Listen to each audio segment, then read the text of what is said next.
Elman TV. Bobby Aguilar. Kabanata 481 is to 481, pagdaragdag ng gamot. Bumulwak ang mga agos ng itim na hangin mula sa kanyang mga butas. Nakatingin sa malayo si Bobby Aguilar nang maramdaman niya ang pagbabago sa kanyang 5 viscera at 6 na bituka.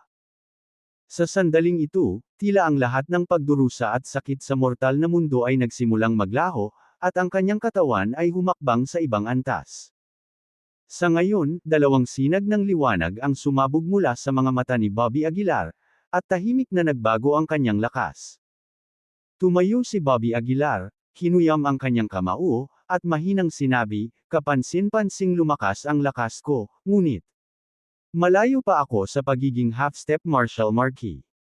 Bagamat ang kalahating hakbang na martial marquee ay hindi isang tiyak na antas, kapag ang isa ay pumasok dito, sila ay magiging mga mundong hiwalay sa isang grandmaster. Ngunit sa sandaling ito, si Bobby Aguilar ay hindi pa nakakaramdam ng ganoong uri ng pagbabago. "Mukhang kailangan ko pang ipagpatuloy ang paglilinang," mahinang bulong ni Bobby Aguilar. Pagkatapos mag-isip, nagpasya siyang lumabas at tingnan ang oras. Nang marating ni Bobby Aguilar ang pinto, nalaman niyang hindi na mabubuksan ang pinto. Isang napakalakas na puwersa ang ganap na nagsara sa pinto. Maging ang pisikal na lakas ni Bobby Aguilar ay hindi ito masira. Mukhang ito ang forbidden power na itinakda ng Pavilion Master, lihim na naisip ni Bobby Aguilar. Kung ganoon, ang ibig sabihin nito ay hindi pa lumilipas ang 1 buwan. "Kalimutan mo na, nauubos na ang oras, ipagpapatuloy ko ang paglilinang," mahinang bulong ni Bobby Aguilar. Sa labas ng mundo, itinaboy ng Lord of the Medicine God Pavilion ang mga sumasalakay mula sa Great Saint Sect sa pamamagitan lamang ng isang palad. Higit sa lahat, ang palad na ito ay tila winasak ang kanilang kumpiyansa, kaya hindi sila nang ahas na maglunsad ng malawakang pag-atake sa ngayon. Ang Medicine God Pavilion ay nagkaroon ng maikling pahinga. Sa isang hotel ilang milya ang layo mula sa Medicine God Pavilion. Pumasok si Skylar Howe, mukhang magulo. Nakakatakot ang mukha niya, parang pinagalitan lang. "Paano naman? Paano sumagot sa iyo ang Sect Master?" sabi ni Elder Foster na may kaunting schadenfreude. Matiim na tinitigan ni Skylar Howe si Elder Foster ngunit hindi umimik. Halatang hindi pumayag ang Sect Master sa kanyang kahilingan at pinagalitan pa siya. "Sa iilan lamang sa atin, natatakot akong mahirap tanggalin ang Medicine God Pavilion," tahimik na sabi ni Skylar Howe. Bahagyang tumanggo ang iba. Sa isang maikling palitan, napagtanto nila na ang lakas ng Lord of the Medicine God Pavilion ay hindi maarok, at hindi nila siya kayang talunin. Sinabi ng Sect Master na kung hindi natin makumplito ang gawain, hindi na natin kailangang bumalik, nginisyon ni Skylar Howe. Umunat si Elder Foster at sinabing, may mga taong sabik na gumawa ng merito, kaya dali-dali silang pumayag, ngunit ngayon ay pinagsisisihan nila ito. Pinandilatan ni Skylar Howe si Elder Foster at sumigaw, "Mas mabuting huwag mo akong guluhin, kung hindi, wala akong balak na patayin ka muna." Oh! Hindi umatras si Elder Foster. Agad siyang tumayo at malamig na sinabi, "You're welcome to try." Hehe, ang mga piling tao ng Great Saint Sect ay hindi umaatake sa Medicine God Pavilion, ngunit nagtatago sa isang hotel at nagdudulot ng panloob na alitan. Ito ba ang numero 1 sekta sa Hilaga? Sa oras na ito, isang boses ang nagmula sa pasukan. Paglingon nila, nakita nilang pumasok ang isang binata. Ito ay walang iba kundi si Dudley Lynch. "Anong ginagawa mo dito?" malungkot na tanong ni Elder Foster. Walang pakialam na sinabi ni Dudley Lynch, "Syempre nandito ako para tulungan ka." "Tulungan mo kami." Ngumisi si Elder Foster. "Kasama mo isang half-step martial marquee na natalo ng peak form of Grandmaster." Isang bakas ng lamig ang sumilay sa mukha ni Dudley Lynch ngunit mabilis na nawala. Pagkatapos ay tumingin siya sa grupo at walang pakialam na sinabi, "Dahil hindi mo siya matatalo, bakit hindi mo siya dayain? Linisin. Paano malinlang?" Kumunot ang noo ni Skylar Howe. Pinitik ni Dudley Lynch ang kanyang palad, at isang tableta ang nahulog sa kanyang kamay. Ito ang Spirit Severing Peel. Kapag kinuha, kahit na ang isang taong may hindi kapani-paniwalang kakayahan ay magiging walang silbi, walang pakialam na sabi ni Dudley Lynch. Nang marinig ito, nagtawanan ang lahat. Ang kabilang partido ay ang Lord of the Medicine God Pavilion, at gusto mo siyang lasunin. Nasisiraan ka na ba ng bait? Ngumisi si Elder Foster. Sinulyapan siya ni Dudley Lynch at sinabing, ang tabletang ito ay nawala daan-daang taon na ang nakalilipas, at ako lang ang nagtataglay nito sa ilalim ng langit. Nabuhay ba ang Lord of the Medicine God Pavilion ng daan-daang taon? Nagpalitan ng tingin ang lahat nang marinig nila ito. Nagsasabi ka ba ng totoo? May pag-aalinlangan na tanong ni Skylar Howe. Malamig na sumangot si Dudley Lynch, maniwala ka man o hindi, ikaw ang bahala. Anyway, kung hindi mo makumplito ang misyon, hindi ka na makakabalik. Saglit na tumahimik si Skylar Howe at kinagat ang kanyang mga ngipin, sige, gawin natin ito sa iyong paraan. Ngunit paano natin siya mapapainom ng tabletang ito? Tanong ni Elder Foster. Ngumisi si Dudley Lynch, elder ka na, at kailangan mo pang itanong sa iba ang bagay na iyon. Hayaan mong sabihin ko sa iyo ang isang bagay, walang-walang hanggang emosyon sa mundo, tanging walang hanggang interes lamang. Matapos iwanan ang pangungusap na ito, tumalikod at umalis si Dudley Lynch. Late ng gabing iyon. Natahimik ang buong Medicine God Pavilion. 2:00 na ng madaling araw, at may lumabas na lalaki. Ang lalaking ito ay walang iba kundi ang Chief Enforcement Elder. Pagkatapos umalis sa Medicine God Pavilion, ang unang Elder ay mabilis na sumakay sa isang karwahe. Ibigay ito sa Lord of Medicine God Pavilion. Ibinigay ni Skylar Howe ang Spirit Severing Pill sa unang Elder.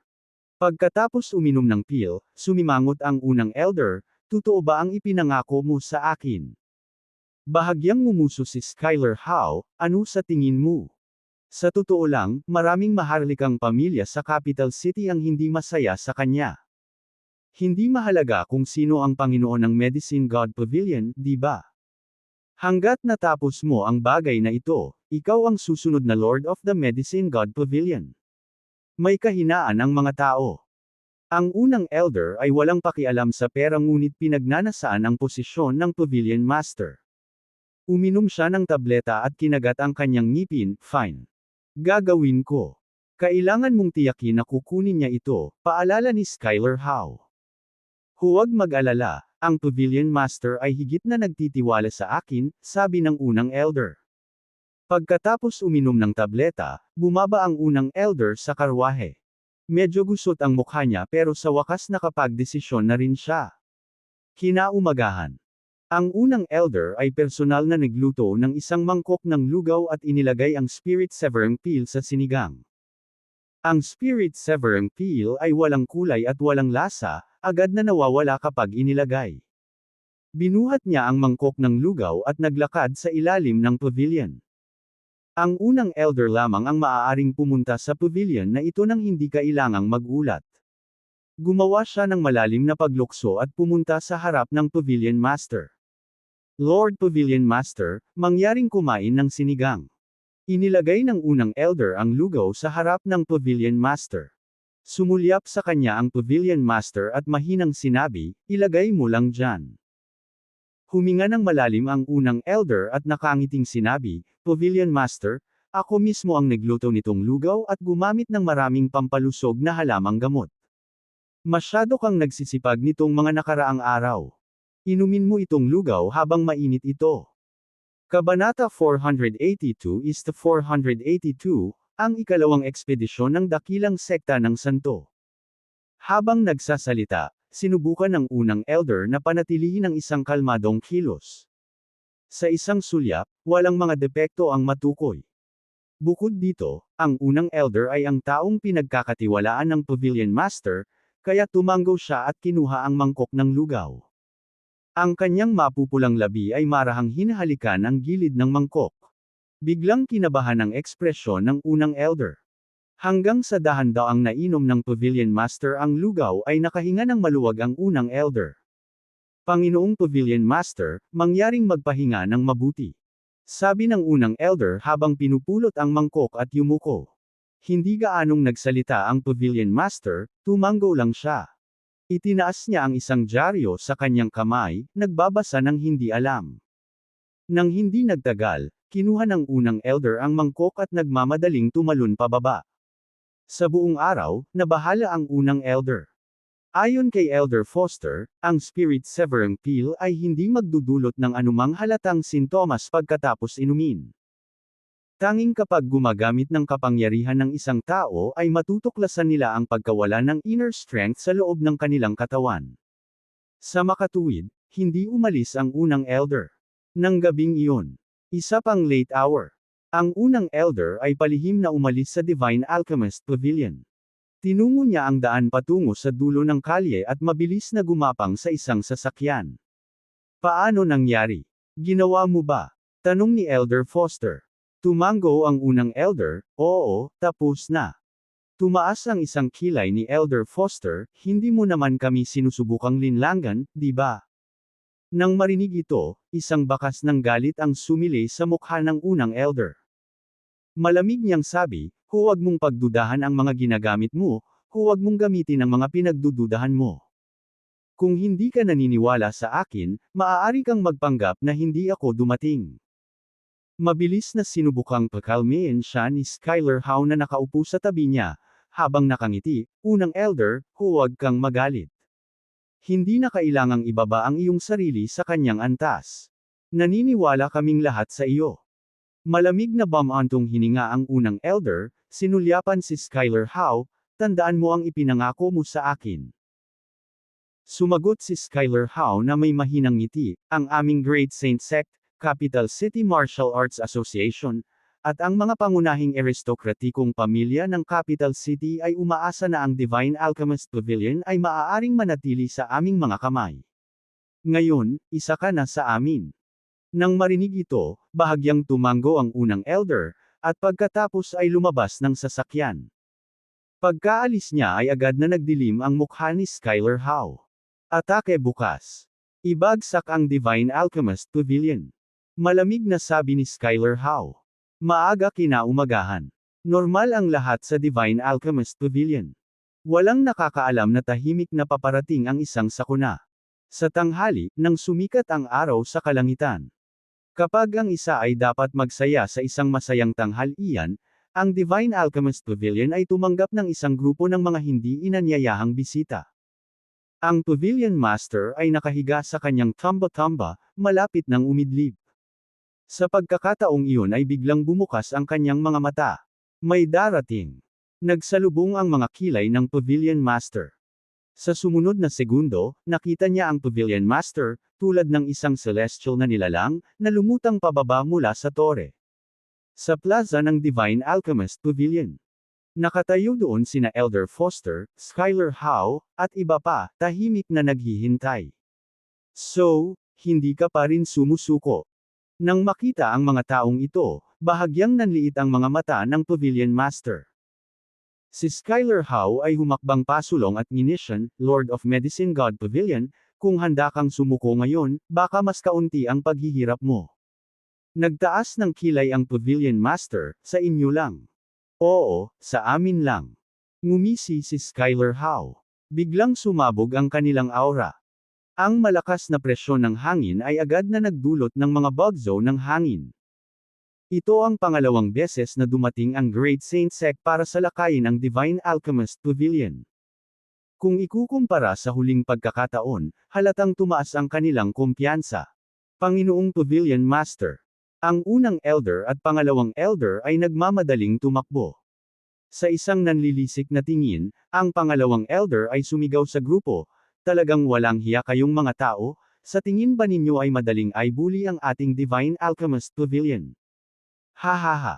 Humagalpak ng tawa si Skylar Howe. Kayo ng Divine Alchemist Pavilion ay labis na ipinagmamalaki, iniisip na ikaw ay nasa itaas ng mundo, at hindi kailanman iginagalang ang iyong mga nakatataas. Matagal na akong hindi nasisiyahan sa iyo. Umungol si Skylar Howe. Umikot ang liwanag sa kanyang mga kamao. Sa maikling panahon, dalawang ulo ng dragon ang nagtakip sa kanyang mga kamao. Ang diskarteng ito ay ang sikat na hakbang ni Skylar Howe, ang Asher Flame Dragon Feast. Noon, umasa si Skylar Howe sa diskarteng ito upang labanan ang kanyang paraan sa matataas na echelon ng Great Saint Sect. Lord of Medicine God Pavilion, binibigyan kita ng huling pagkakataon sumuko o hindi. Umungol si Skylar Howe. Ang Pavilion Master ay nagsalita ng walang pakialam, bakit ang lahat ng kalokohan? Mabuti. Nagpakawala si Skylar Howe, at ang kanyang Chi Jin ay sumabog. Pagkatapos, nagkusa si Skylar Howe na humakbang, direktang umatake sa Pavilion Master. Ang higanteng anino ng kamao, na sinamahan ng isang pag-alo ng Dragon Chants, ay mabangis na binasag patungo sa Pavilion Master. Ang nakakatakot na kapangyarihan ng kamao ay nagdulot pa ng mga pagsabog ng malalakas na hangin. Ang mahabang buhok ng Pavilion Master ay tinatangay ng hangin, ngunit walang bakas ng emosyon sa kanyang mukha. Mamatay. Galit na umungol si Skylar Howe, at ang kanyang kamao ay marahas na binasag patungo sa Pavilion Master. Hindi nagmamadali, umikot ng liwanag ang palad ng Pavilion Master at sinalubong ang pag-atake. Boom! Sa sandali ng impact, kumalat ang mga alon ng enerhiya sa lahat ng direksyon, nakasentro sa kanilang dalawa. Sa isang iglap, ang Divine Alchemist Pavilion ay patuloy na nag-vibrate, at ang mga bahay sa paligid nito ay gumuho, na parang isang eksena sa sakuna. Sa isang pagkapatas sa kanilang mga palad laban sa mga kamao. Ha! Bahagyang nagsalubong ang mga kilay ng Pavilion Master. Malinaw niyang naramdaman na ang inner strength sa kanyang katawan ay tila naubos ng husto. Kung hindi, ang isang palad na iyon ay dapat na nagpalipad kay Skylar Howe. Hindi ka talaga ginawang inutil. Nang makita ito, nagbago rin ang mukha ni Skylar Howe, at hindi niya namamalaya na tumingin sa unang elder. Saglit na naging tense ang kapaligiran. Mabilis na umatras ng 2 hakbang si Skylar Howe at malamig na tumingin sa unang elder. Hindi katakataka ang numero 1 alchemist sa mundo ay nakamit pa rin ang gayong kapangyarihan kahit na natama ng Spirit Severing Peel. Sa sandaling ito, isang boses ang nagmula sa isang tagong sulok. Paglingon nila, nakita nilang dahan-daang lumakad si Dudley Lynch. Spirit Severing Peel. Nagsalubong ang mga kilay ng Pavilion Master. Ngumisi si Dudley Lynch, tama. Ang Spirit Severing Peel na ito ay mula sa isang race eta na nilikha daan-daang taon na ang nakalipas. Hanggat nilulunok mo ang Spirit Severing Peel, mawawalan ka ng silbi. Pagkasabi noon, huminto si Dudley Lynch at saka bumantong hininga, ikaw ang unang taong hindi ginawang inutil, ngunit imposibleng hindi maapektuhan. Kung tama ang hula ko, ang iyong kasalukuyang lakas ay mas mababa sa kalahati ng kung ano ito sa pinakamataas na antas. Sa isang turn of voice, malamig na tumawa si Dudley Lynch. Hindi nagsalita ang Pavilion Master. Tulad ng sinabi ni Dudley Lynch, pagkatapos uminom ng Spirit Severing Peel, talagang naapektuhan ang lakas ng Pavilion Master, at mayroon lamang siyang 30% ng kanyang pinakamataas na lakas. Kung hindi, kahit na ang grupong ito ng mga tao ay sabay-sabay na umatake, walang paraan na sila ay maaaring maging katapat ng Pavilion Master. Panginoong Pavilion Master. Ang pangalawang elder ay nagmamadaling humakbang pasulong, na mukhang nataranta. Ayos ka lang ba? Nag-aalalang tanong ng pangalawang elder. Hindi nagsalita ang Pavilion Master. Ang natural niyang malamig na mukha ay mas nagyelo na ngayon. Lord Pavilion Master, kung pumayag kang ibigay si Bobby Aguilar, maaari kong isaalang-alang ang pagbibigay sa iyo ng antidote, biglang sabi ni Dudley Lynch sa puntong ito. Kabanata 483-483, ang makapangyarihang Pavilion Master. Nang marinig ang mga salitang ito, hindi mapigilan ni Elder Foster at ng iba pa na mabalisa. Dudley Lynch, anong kalokohan ang pinagsasabi mo? Sigaw ni Elder Foster. Gayunpaman, hindi pinansin ni Dudley si Elder Foster at tumingin sa Pavilion Master, mahinahong sinabi, si Bobby Aguilar lang ang target ko, wala itong kinalaman sa Medicine God Pavilion. Nakatingin kay Dudley, malamig na tumugon ang Pavilion Master, kwalipikado ka bang makipagtawaran sa akin? Nang marinig ito, nakahinga ng maluwag si Elder Foster at ang iba pa. Ngunit nagdilim ang ekspresyon ni Dudley. Dapat mong malaman na ikaw lang ang hindi makakatalo sa aming anim. Malamig na sabi ni Dudley. Basta ibibigay mo si Bobby Aguilar, ipinapangako kong ibibigay ko sa iyo ang antidote. Maaaring ang isang Bobby Aguilar ay mas mahalaga kaysa sa iyong buong Medicine God Pavilion. Sandaling naging tensyon ang kapaligiran, habang hinihintay ng lahat ang sagot ng Pavilion Master. Tulad ng sinabi ko, hindi ka kwalipikadong makipagtawaran sa akin. Nangingibabaw pa rin ang tugon ng Pavilion Master. Fine, fine. Galit na galit si Dudley. Ngumisi siya, gusto ko talagang makita kung paano mo ito haharapin ngayon. 3 kaming sapat na para patayin kayong 6. Ang pangalawang elder ay humakbang pasulong, nakatayo sa harap ng Pavilion Master. 3. Sa sandaling ito, hindi mapigilan ni Elder Foster ang tumawa. Nasaan ang iyong pangatlong tao? Sa pagbagsak ng mga salita, ang mga mata ng ilang tao ay nahulog sa unang elder. Isang bahid ng pagkakasala ang bumungad sa mukha ng unang elder. Bahagyang yumuko siya sa Pavilion Master, pagkatapos ay sinabi, paumanhin, Lord Pavilion Master. Matapos iwanan ang mga salitang ito, naglakad ang unang elder sa tabi ni Elder Foster. Unang elder, ikaw. Ang pangalawang elder ay agad na nabalisa nang makita ang eksenang ito. Unang elder, ano ang ibig mong sabihin? Pinagtataksilan mo ba ang Medicine God Pavilion? Ang unang elder ay walang pakialam na sumagot, bawat tao para sa kanyang sarili. Ang alok nila ay hindi ko kayang tanggihan. Hayop ka. Maganda ang pakikitungo sa iyo ng Pavilion Master, pero ginagawa mo pa rin ang ganoong bagay. Ang pangalawang elder ay nanlilisik at napag-alitan sa galit. Gayunpaman, ang unang elder ay nanatiling hindi natinag, sa halip ay nagpayo, Panginoong Pavilion Master, kung hindi ka uminom ng Spirit Severing Pill, inaamin ko na wala ni isa sa aming 7 ang magiging katapat mo. Ngunit ngayon, hindi ka mananalo. Dapat sumuko ka agad. Bilang pagsasaalang-alang sa nakaraan nating pagkakaibigan, maaari kong bawasan ng kaunti ang paghihirap mo. Ang mga salita ng unang elder ay walang alinlangan na nakakasuka. Isang bakas ng lamig ang bumungad sa mukha ng Pavilion Master. Alam mo ba ang mga kahihinatnan ng pagtataksil sa Medicine God Pavilion? Malamig na tinitigan ng Pavilion Master ang unang elder. Ang unang elder ay mahinahong sumagot, syempre, ngunit sa kasamaang palad, wala ka ng pagkakataon. Habang nagsasalita siya, itinuro ng unang elder ang kinaroroonan ng bodega. Lahat, si Bobby Aguilar ay nasa bodega na iyon. Ipinahayag ng unang elder. Nang marinig ito, nagliwanag ang mga mata ni Dudley, at agad niyang gustong tumungo sa bodega. Ang kanyang kamay, na nakahawak sa ningning, ay hinampas ang pasukan ng isang marahas na boom. Gayunpaman, ang pasukan ay nanatiling hindi natitinag. Bukod dito, ang kanyang Chi-Jin ay direktang hinigup ng Grand Door. Paano magiging ganito? Nagsalubong ang kilay ni Dudley.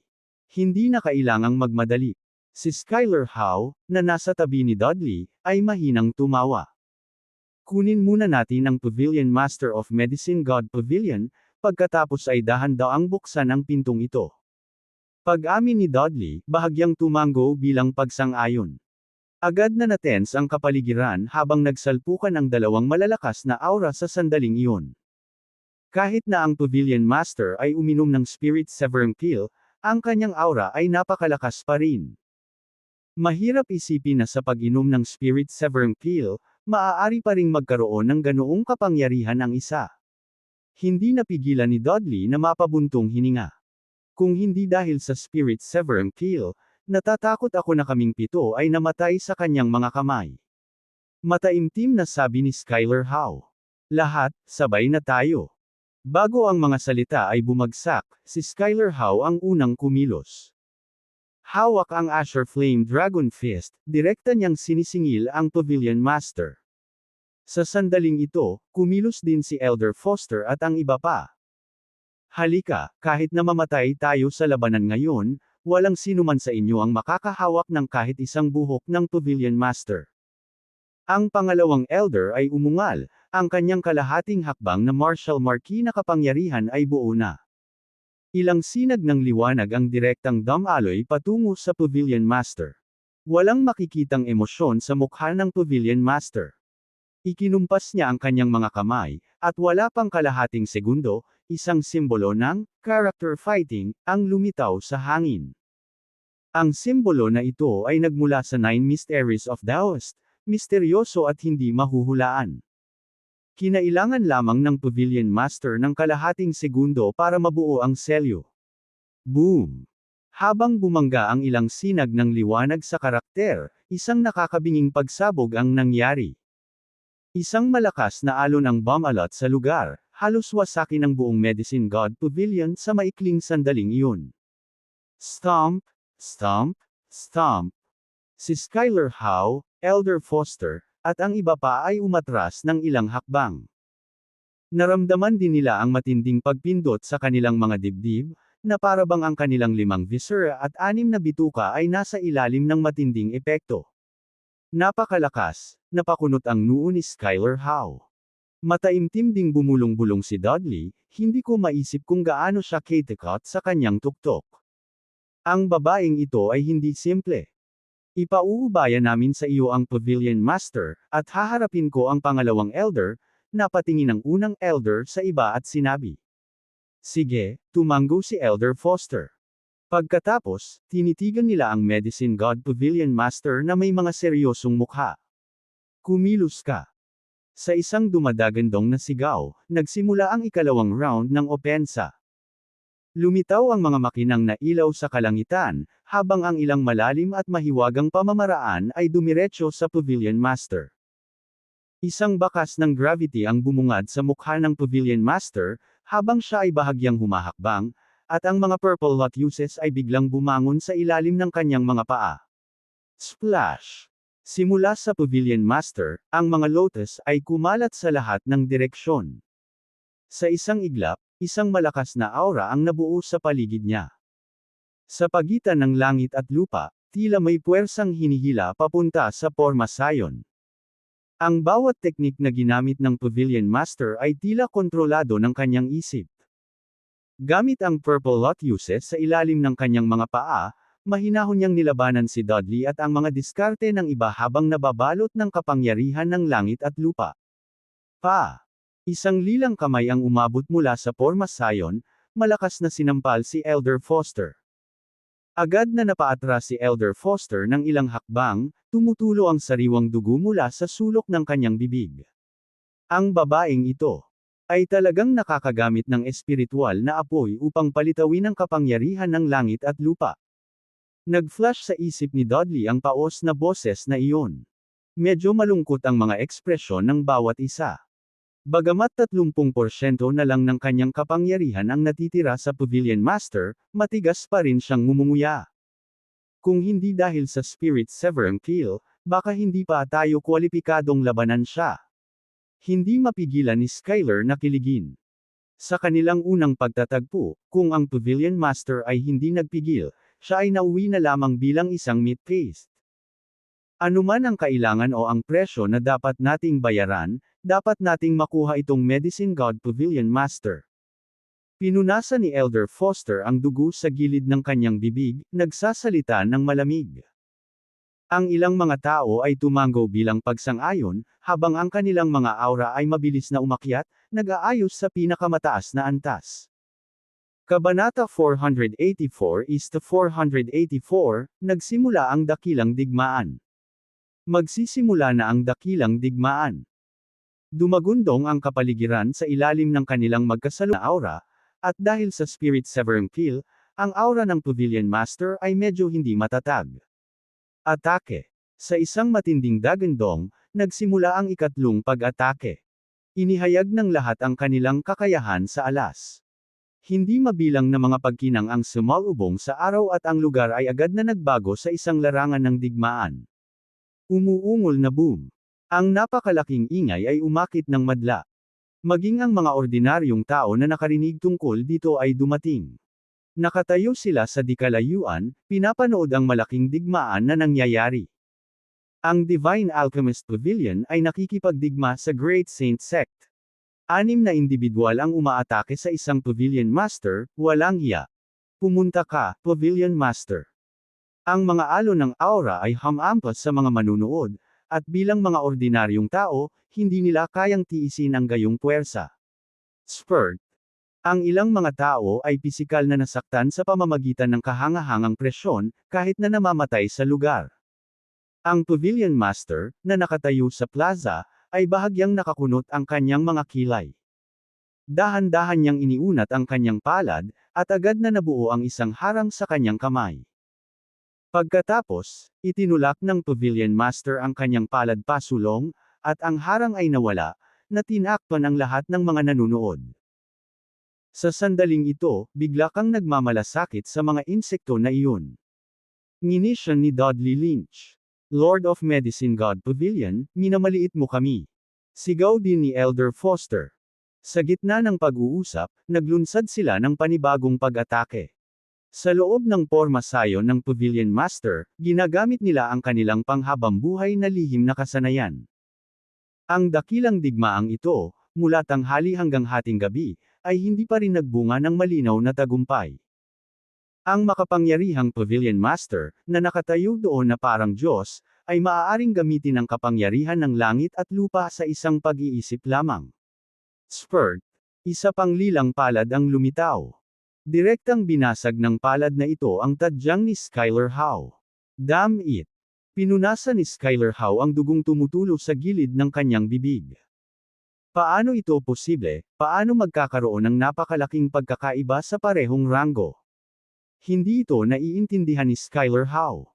Simula nang pumasok siya sa half-step na Martial Marquis, ito ang unang pagkakataon na nakatagpo siya ng napakalakas na kalaban. Maya-maya, umabot na ng madaling araw. Hindi pa nga nakayanan ng mga manunood, ang ilan ay nakaidlip pa sa lugar. Halimaw ang babaeng ito. Si Dudley Lynch ay lalong nataranta.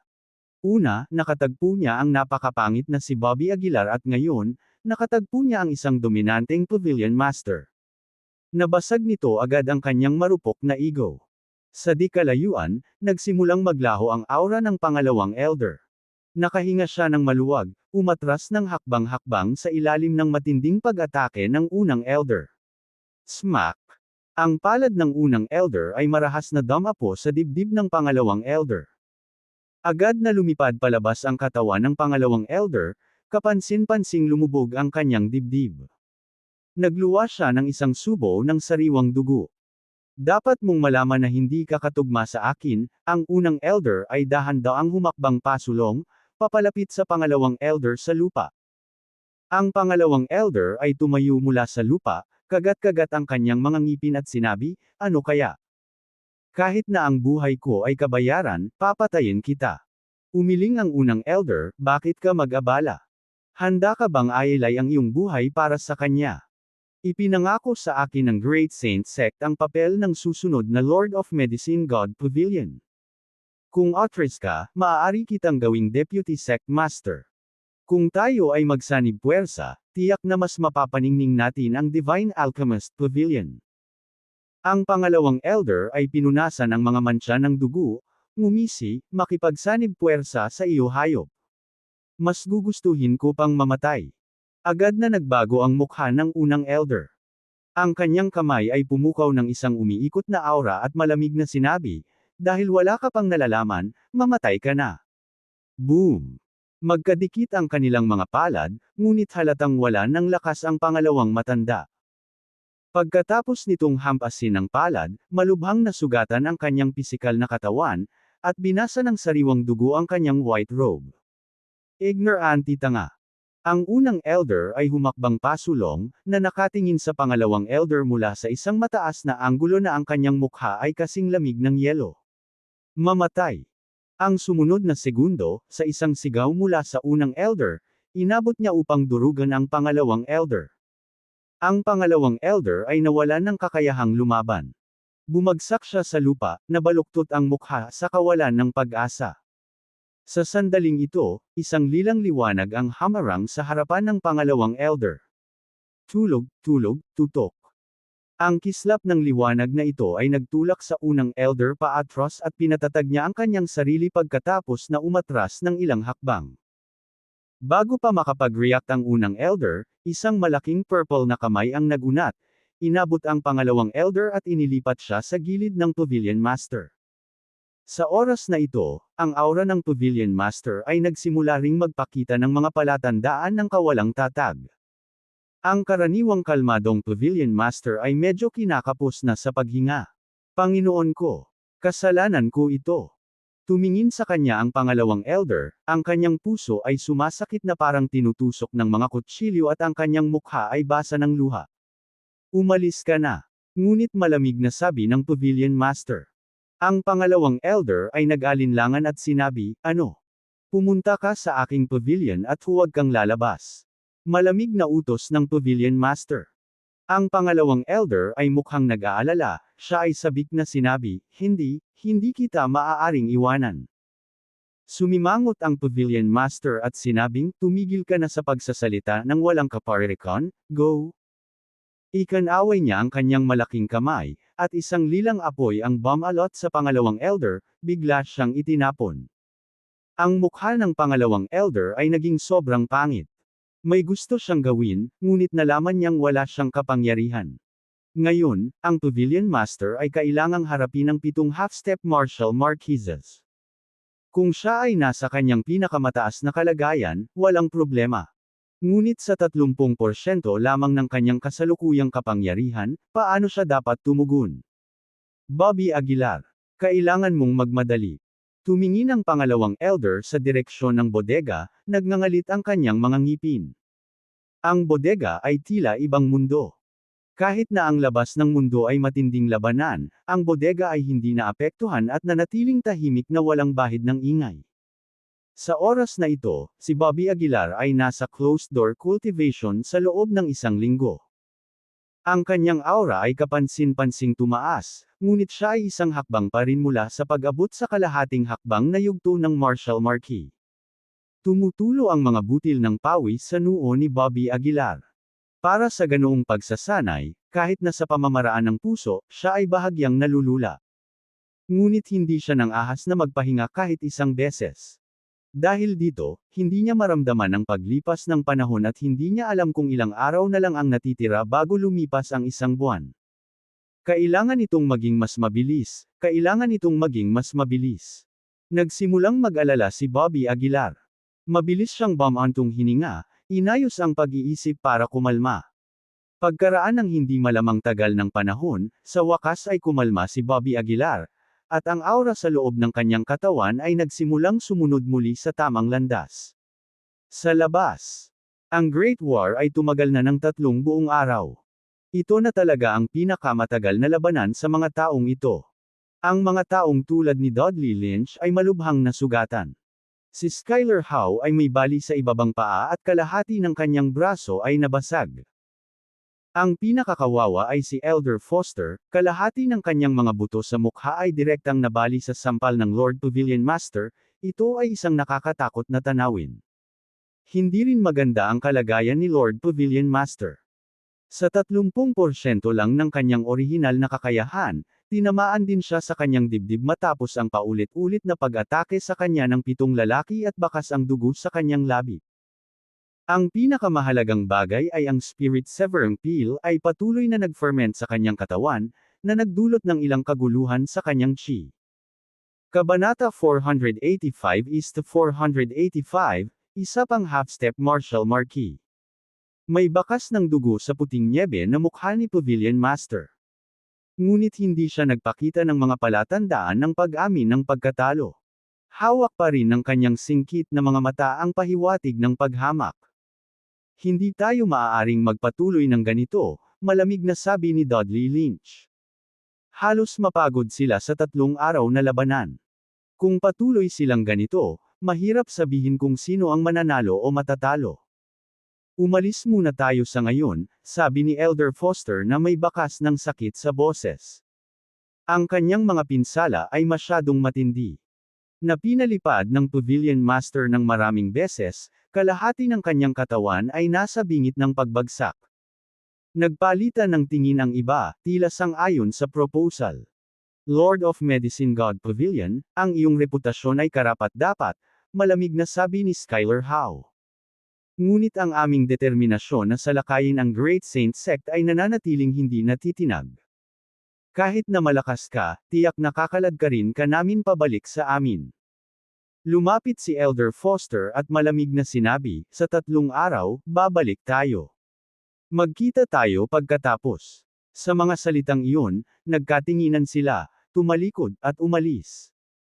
Ang Pavilion Master ay hindi humabol, sa halip ay nakatayo doon ng malamig. Hindi rin maganda ang kalagayan niya, nasugatan na siya ng malubha. Pagkatapos lamang na umatras si Elder Foster at ang iba pa, ang Pavilion Master ay nagpakawala ng mahinang ungol at nagluwan ng isang subaw ng sariwang dugo. Nang mawala ang lilang liwanag sa kanyang katawan, pansamantalang natapos ang malaking labanang ito. Panginoong Pavilion Master.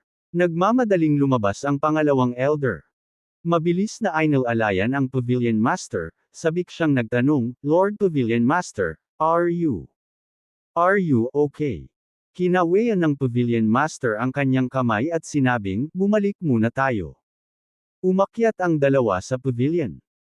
Sa sandaling ito, tanging ang Pavilion Master, second elder, at 2 attendant na responsable sa pangangasiwa sa Pavilion Master ang naiwan sa malawak na Divine Alchemist Pavilion. Hindi ko akalain na ang unang elder ay magiging kasuklam-suklam. Ang pangalawang elder ay nagngangalit ang kanyang mga ngipin. Kung hindi dahil sa kanyang kataksilan, hindi tayo mapupunta sa ganoong sitwasyon. Nanatiling tahimik ang Pavilion Master, nakapikit ang kanyang mga mata habang sinusubukang iwaksi ang Spirit Severing Peel sa kanyang katawan. Sa kasamaang palad, ang Spirit Severing Peel ay lubhang tuso at walang panlunas, imposible para sa kanya na mabawi ang kanyang lakas. Panginoong Pavilion Master, pupunta ako kaagad ng mga tao. Malamig na sabi ng pangalawang elder. Ngunit ang Pavilion Master ay umiling at tahimik na sinabi, sa loob ng 3 araw na labanan, kung sino man ang gustong tumulong, sana ay dumating na sila.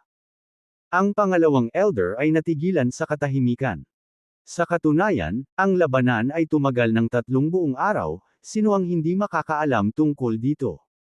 Kung talagang gusto nilang tumulong, hindi na kailangang magtanong sa kanila. Ang kawalan ng katapatan ng damdamin ay inilatag sa sandaling ito. Tila lahat ay nanunood, naghihintay kung sino ang magwawagi. Kung tatanggihan ang Great Saint Sect, tiyak na pupunta ang mga tao sa Divine Alchemist Pavilion para tumulong sa pagbabalak laban sa Great Saint Sect. Ngunit kung ang Divine Alchemist Pavilion ay dehado, lahat ng kabutihang ipinakita sa kanila ay maglalaho na parang usok. Pagkatapos ng lahat, walang sinuman ang magnanais na masaktan ang dakilang Saint Sect para sa isang namamatay na tao. Lord Pavilion Master, ano ang dapat nating gawin ngayon? Nag-aalalang tanong ng pangalawang elder. Pagkaraan ng ilang sandali ng katahimikan, biglang tumingin ang Pavilion Master sa pangalawang elder at malamig na sinabi, manatili ka rito. Simula ngayon, huwag ka nang umalis. Ang pangalawang elder ay nagulat at nagtanong ng may pagkalito, bakit? Bakit? Ang Pavilion Master ay hindi nagpaliwanag, ngunit ang kanyang mga salita ay tila iniiwan ang kanyang huling mga tagubilin. Lumipas ang oras sa bawat minuto. Bagamat inaangkin ng Great Saint Sect na muli silang aatake sa loob ng 3 araw, lumipas ang 1 buong linggo nang walang anumang palatandaan sa kanila. Simple lang ang dahilan, si Elder Foster at ang iba pa ay malubhang nasugatan. Kahit na sa tulong ng unang elder sa pagpino ng gamot, hindi gumaling ang kanilang mga sugat sa maikling panahon. Ang babaeng ito ay hindi mahuhusgahan ng nakasanayang karunungan.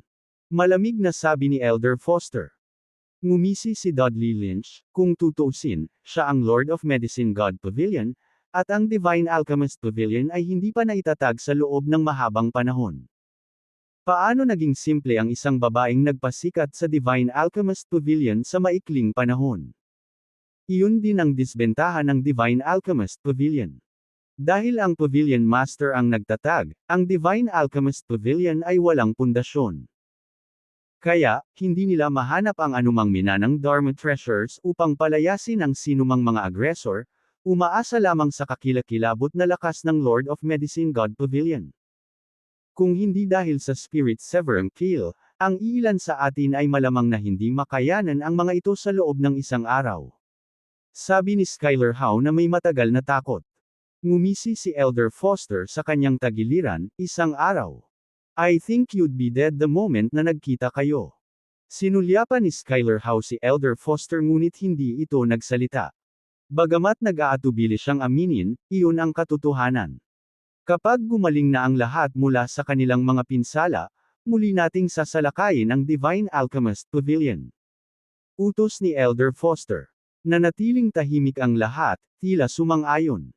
Sa sandaling ito, mahigit kalahating buwan na ang lumipas mula nang simula ni Bobby Aguilar ang kanyang closed-door cultivation. Dahil sa sobrang pagsipsip ng chi, naging halos transparent ang buong katawan ni Bobby Aguilar. Nakikita ng isa ang kanyang 5 viscera at 6 na bituka. Sa ika-20 araw ng pag-iisa ni Bobby Aguilar, dumating muli si Elder Foster at ang iba pa sa Divine Alchemist Pavilion. At tila hinulaan ito ng Pavilion Master. Nakatayo siya sa gitna ng plaza, tahimik na naghihintay. Sa pagkakataong ito, ang aura ng Pavilion Master ay tila mas mahina, at ang kanyang lakas ay hindi man lang umabot sa 20% ng kanyang peak. Nakaharap sa kabuuang 7 kalahating hakbang na Martial Marquises, maliit ang tsansa ng Pavilion Master na manalo. Lord of Medicine God Pavilion, baka sumama ka sa amin, sabi ni Dudley Lynch na may mahinang ngiti. Ang Spirit Severance Kill sa iyong katawan ay ganap na nag-evaporate, at nakakamangha na kaya mo pa ring tumayo. Malamig na sinabi ng Pavilion Master, kung gusto mong lumaban, pagkatapos ay lumaban, bakit ang daming kalokohan? Bago bumagsak ang kanyang mga salita, isang lilang apoy ang biglang sumibol at sumugod kay Elder Foster. Malaking pagbabago ang ekspresyon ni Elder Foster nang itinaas niya ang kanyang kamay para harapin ang biglaang pag-atake. Thump, thump, thump. Kahit na napakahina ng aura ng Pavilion Master, nagawa pa rin niyang itulak si Elder Foster pabalik ng ilang hakbang. Magaling, Lord of Medicine God Pavilion, lahat, atake. Sa malakas na sigaw, muling sumugod si Elder Foster at ang iba pa patungo sa Pavilion Master. Ang labanang ito ay lampas sa kanilang inaasahan. Akala nila ay matatapos na ito sa maikling panahon, ngunit tumagal ito mula madaling araw hanggang dapit hapon. Ang liwanag sa katawan ng Pavilion Master ay lumabo at lumabo, habang ang isang pulang-pula na bulaklak ay namumulaklak sa kanyang dibdib. Ang dugo ay nagpinta sa kanya sa isang babad na kagandahan, na lumilitaw na nangungulila sa gitna ng magulong hangin. Ngunit ang kanyang hindi sumusukong espiritu ay nag-iwan sa lahat ng pakiramdam na walang magawa. Lord of Medicine God Pavilion, talagang tinutupad mo ang iyong reputasyon. Sa gitna ng tensyon, isa pang tao ang sumali sa away. Paglingon nila, nakita nila ang isang lalaki na nakakubli ang mukha, tahimik na nakatayo doon. Kabanata 486 is to 486, Capture Alive. Sa kabila ng kalmadong aura ng lalaki, malinaw na isa rin siyang half-step martial marquis. Sino ka? Kumunot ang noo ni Elder Foster. Walang sinabi ang lalaki. Habang nasa likod ang kanyang mga kamay, mahina niyang sinabi, hindi ko lang gusto ang Lord of Medicine God Pavilion at nagpa siya akong tumulong. Wala naman kayong tutol di ba? Siyempre hindi. Medyo natuwa si Elder Foster. Hindi man nila kilala kung sino ang lalaki, basta kaaway ito ng Lord of Medicine God Pavilion, kaibigan nila ito. Gusto mo pa bang lumaban ng matigas ang ulo? Kaharap mo ngayon ang 8 kalahating hakbang na Martial Marquises. Malamig na sabi ni Skylar Howe. Dapat mong ipagmalaki na pinilit mong kumilos ng sabay-sabay ang 8 kalahating hakbang na Martial Marquises. Napangiti din ng mahina si Dudley Lynch. Walang sinabi ang Pavilion Master. Bilang tugon sa kanila, isang matalim na hampas ng palad lamang ang ginawa nito. Walang alam sa kamatayan. Sa sandaling ito, sabay-sabay na umatake ang 8 tao. Hindi mabilang na mga sinag ng liwanag ang nagpapaliwanag sa gabi. Pagkatapos ng lahat, nahirapan ang Pavilion Master na labanan ang magkasanib na pag-ataking ito. Ang kanyang figure ay patuloy na umatras, at siya ay nagluwa ng isang subo ng dugo. Tandaan, hulihin mo siya ng buhay. Malamig na sabi ni Elder Foster. I activate ang teknik ng magkasama at ilayo siya. Nagpalitan ng tingin ang ilang miyembro ng Great Saint Sect. Pagkatapos ay pumailan lang sila sa hangin, bawat isa ay nakatayo sa 5 magkakaibang posisyon. Kalampag, kalampag. Habang isinaaktibo nila ang kanilang mga diskarte, ang mga kadena ay lumabas mula sa kanilang mga dibdib. Ito ang natatanging porma sayo ng Great Saint Sect, na tinatawag na Divine Lokang Formation. 5 kadena ang nakapulupot sa mga paa ng Pavilion Master at sa kanyang makatarungang leeg. Hinimok ni Elder Foster at ng iba pa ang kanilang inner strength, at ang mga tanikala ay agad na lumapot ng ilang metro. Sumuko ka na. Ngayon ay wala kang kapangyarihan upang labanan ang Divine Lokang Formation. Sigaw ni Skylar Howe. Ngunit ang Pavilion Master ay hindi isang madaling mahuli. Sa paggalaw ng kanyang figure, ang 5 kadena ay gumawa ng malakas na tunog ng kalampag. Hindi maganda. Sa ilalim ng malakas na aura ng Pavilion Master, ang 5 kalahating hakbang na Martial Marquises ay talagang hindi matatag sa kanilang mga paa, kahit na umuugoy pabalik-balik. Dudley, ano pa ang ginagawa mo? Nang makita ito, agarang sumigaw si Elder Foster.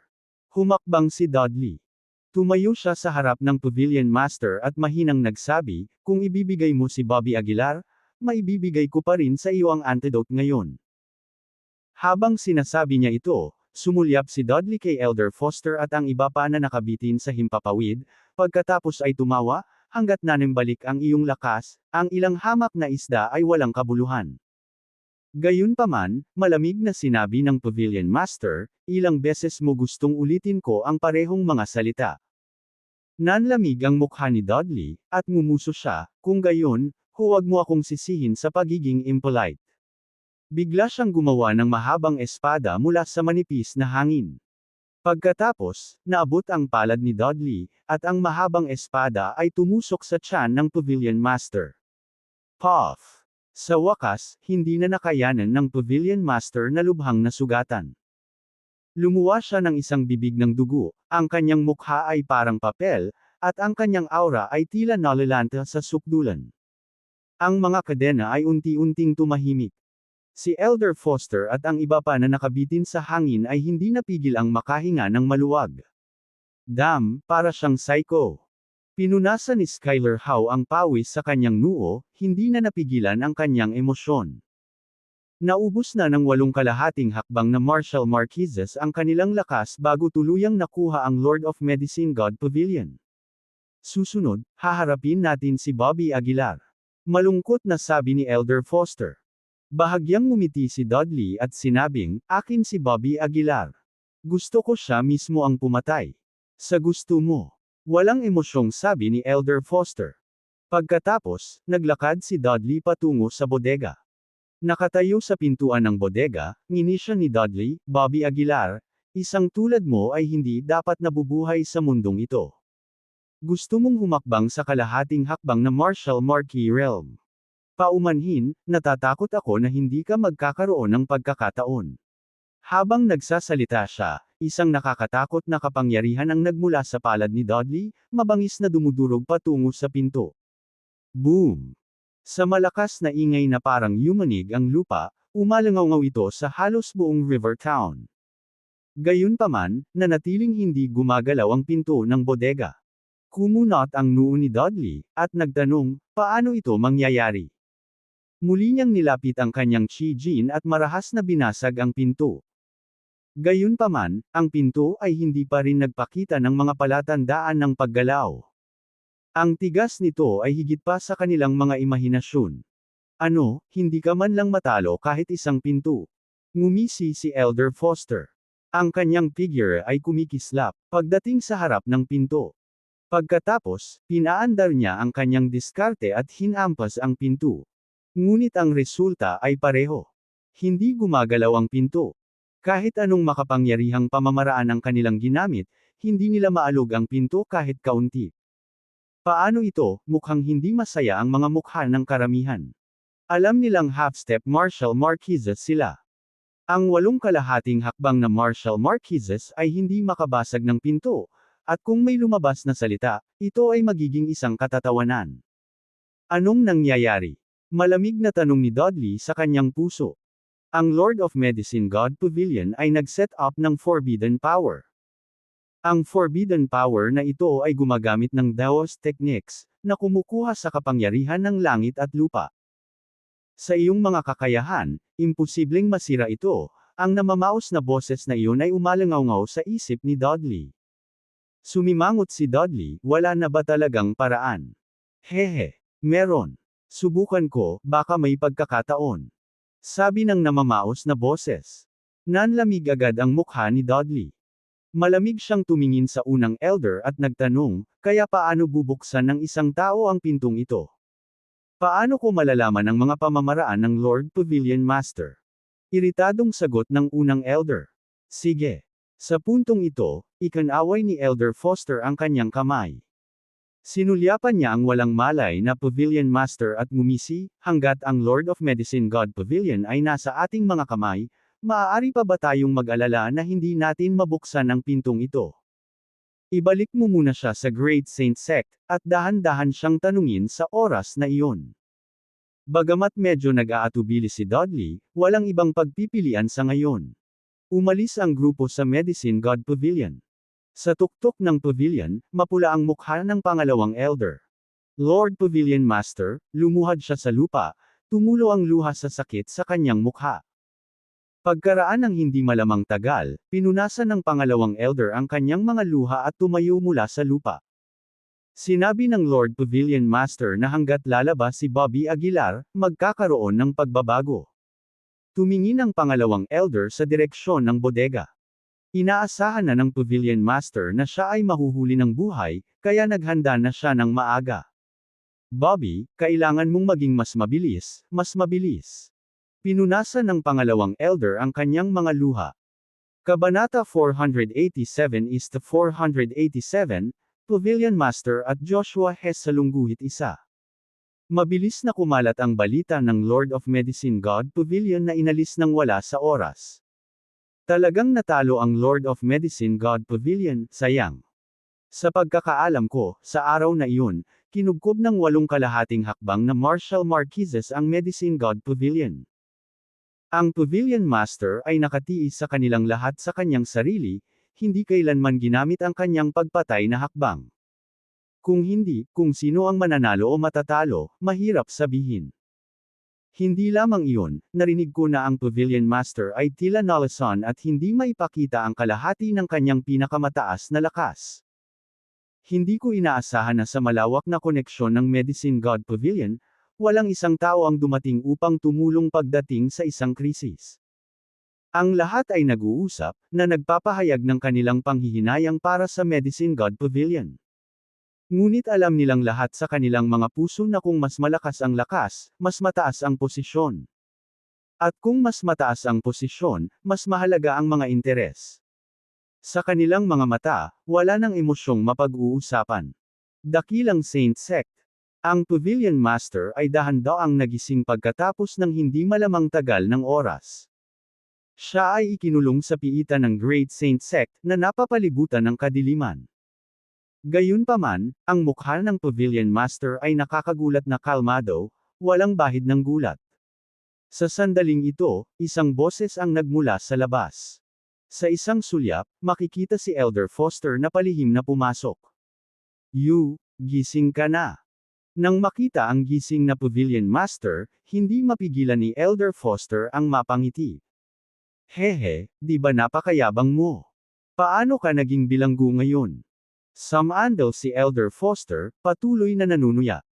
Sinulyapan ng Pavilion Master si Elder Foster at walang pakialam na sinabi, pumasok ka bang mag-isa dahil gusto mong mamatay? Nagulat si Elder Foster. Magsasalita na sana siya nang biglang tumilapon ang buong katawan niya. Bang! Ang katawan ni Elder Foster ay mabangis na bumagsak sa pader sa likuran niya. Umaagos ang dugo mula sa sulok ng kanyang bibig. Hindi man lang nakita ni Elder Foster kung kailan siya inilipat ng Pavilion Master, o kung paano. Kahit na maging preso ako, hindi ako isang basurang tulad mo na mahahawakan. Walang pakialam na sabi ng Pavilion Master.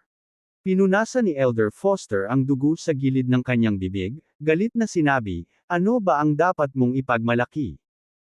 Hanggat nag-uutos ako, maaari kitang patayin sa kulungang ito. Habang dinidilaan ang kanyang mga labi, malaswang sinabi ni Elder Foster, balita ko virgin ka pa. Kapag napilayan na kita, mag-e-enjoy ako sa unang pagkakataon mo. Nanlamig ang mukha ng Pavilion Master, at malamig na sinabi niya, gusto mo na bang mamatay? Hahaha, anong magagawa mo sa akin? Ngumisi si Elder Foster. Sa sandaling ito, muling bumukas ang pinto. Pumasok sa kwarto ang isang matangkad na lalaki na nakasuot ng puting damit. Nang makita ang lalaking ito, si Elder Foster ay nagmamadaling sumigaw ng may paggalang, pagbati, Sect Master. Ang Sect Master ay nagwagayway ng kanyang kamay, nagsasabing, maaari kang umalis muna. Matapos paalisin si Elder Foster, ang Sect Master, si Joshua Hess, ay naglakad patungo sa Pavilion Master. Martha Evans, matagal nang hindi nagkita. Walang pakialam na sabi ni Joshua Hess. Martha Evans. Si Joshua Hess talaga ay direktang tinawag ang pangalan ng Pavilion Master. Sumulyap ang Pavilion Master kay Joshua Hess at walang pakialam na sinabi, mukhang naaalala mo pa rin ang sama ng loob noong nakalipas na mga taon. Nang marinig ito, isang bakas ng galit ang bumalatay sa mukha ni Joshua Hess. Pinandilatan niya ang Pavilion Master, at galit na umungol, Martha Evans.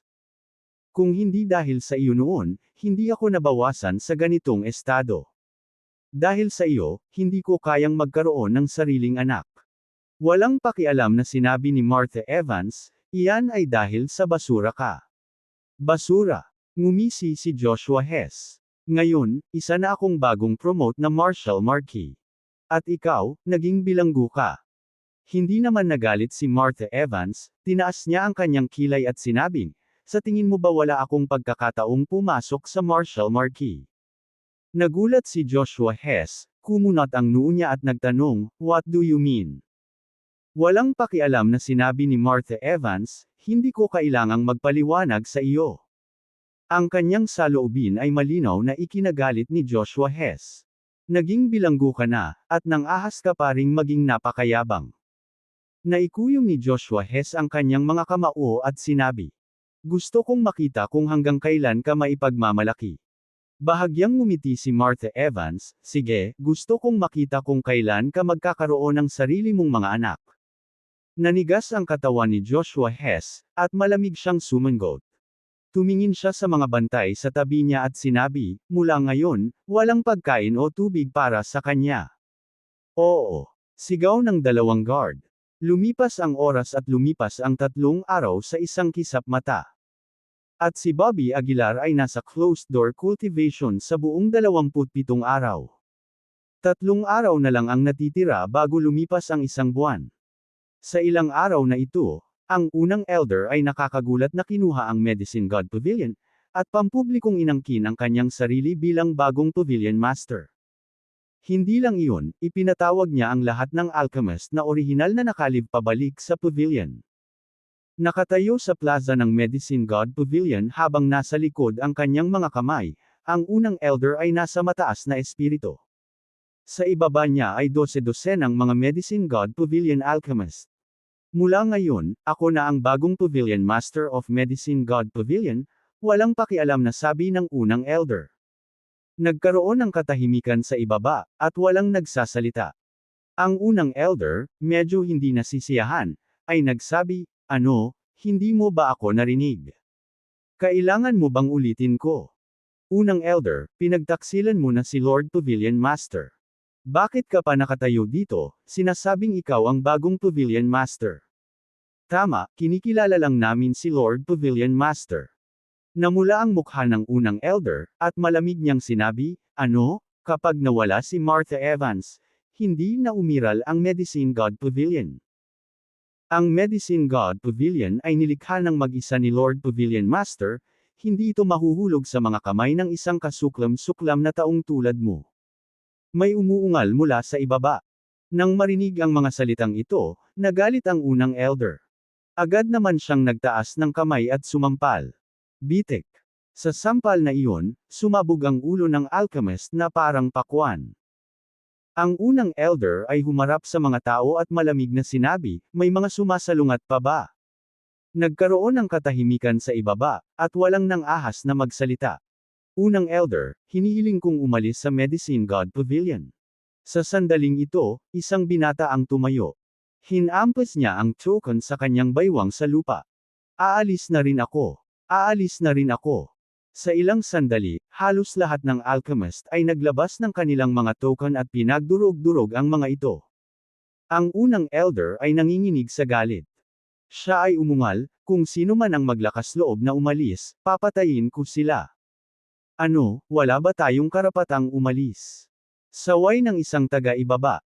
Ang unang elder ay malamig na tumingin sa kanya at sinabi na may singkit na mga mata, "Sa tingin ko ay naghahanap ka ng mamatay." Ang palad ng unang elder ay kumikinang sa liwanag, at pumutok ang mamamatay tao na espiritu. Lahat, sundin lang ang ayos ng unang elder. Sa sandaling ito, lumabas si fifth elder. Inis kanya ang mga tao at same time na sinabi, "Lahat, huwag maging impulsive. Pakinggan mo lang ang mga salita ng unang elder." Hindi naging madali ang pagtatatag ng Medicine God Pavilion, sayang naman kung ganito na lang ang pagbuwag. Napabuntong hininga si fifth elder. Ngunit ang mga mukha ng mga tao sa ibaba ay puno ng galit. Kinaweyan nila, "Ikalimang elder, magiging taksil ka rin. Wala ka talagang backbone. Ano, ang sinumang nanay na nagbibigay sa iyo ng gatas ay naging nanay mo?" Ibinaling ng karamihan ang kanilang galit sa fifth elder. Habang ang fifth elder ay may mapait na ngiti. Ang kanyang mga mata ay walang kamalay-malay na tumingin sa direksyon ng bodega, at siya ay bumulong sa mahinang boses, "3 araw na lang ang natitira. Maghintay ka lang ng 3 araw, at lalabas si Bobby Aguilar sa kanyang pag-iisa."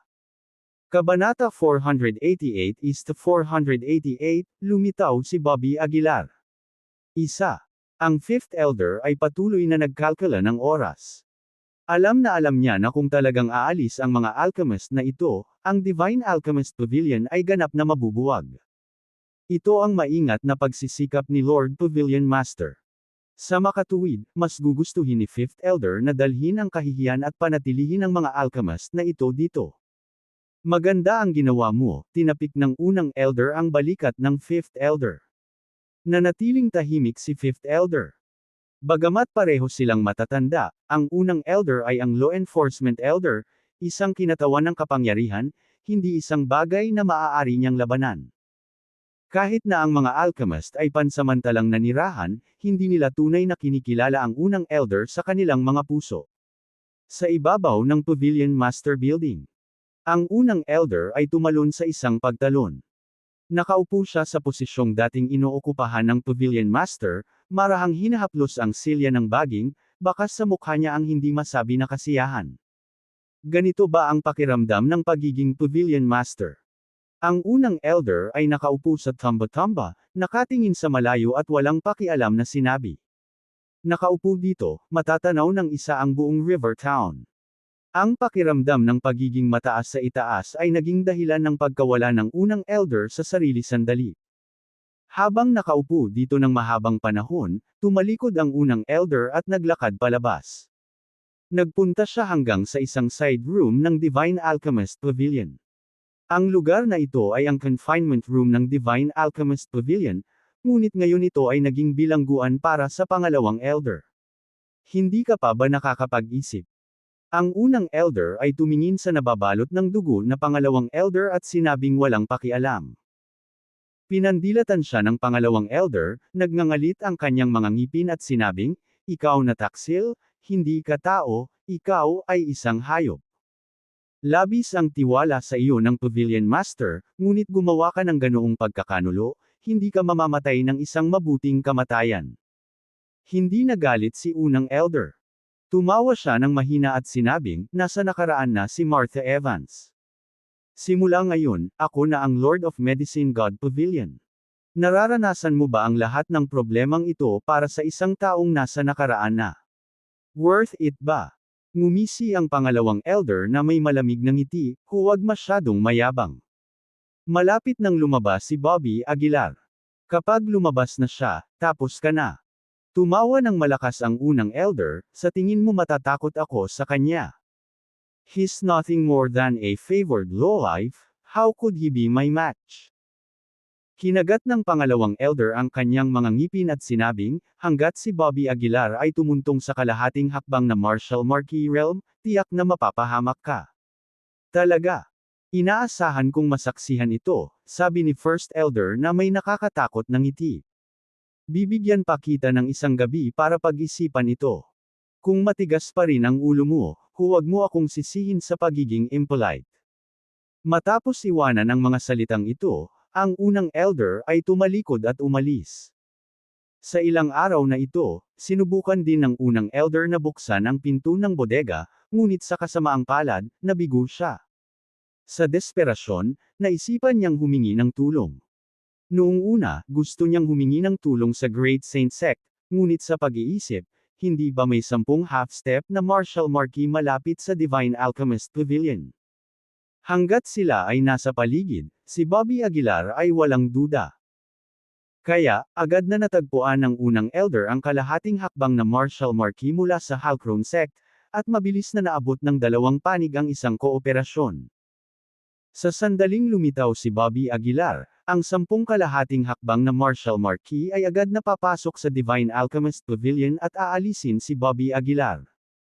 Lumipas ang oras bawat minuto, ang dating maluwalhating Divine Alchemist Pavilion ngayon ay tila nabulok na. Mas malala pa ang kalagayan ng Pavilion Master sa Great Saint Sect.